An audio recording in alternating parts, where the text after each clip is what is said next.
સહદેવો કરે સેવા સતત સોહામણી, નિજ સ્વર્ગ લીલા તે મને લાગે ગજબ અળખામણી.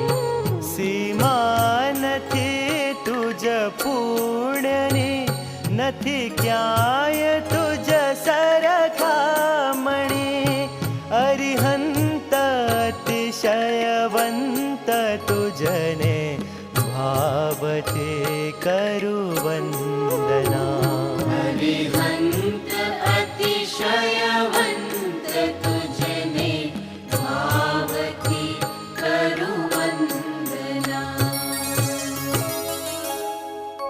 પરમાત્માને કેવળ જ્ઞાન થતાની સાથે જ ચારે નિકાયના દેવતાઓ ભક્તિભાવે ઘેરાઈ વળે છે. 1 કરોડ જેટલા દેવતાઓ તો સદાય પ્રભુના સાનિધ્યમાં હોય છે. તે સિવાય સમ્યક દર્શનની નિર્મળતા માટે અને સંશયોના સમાધાન માટે આવતા જતા દેવતાઓથી પ્રભુનું ચરણ યુગલ સદૈવ સેવાતું હોય છે.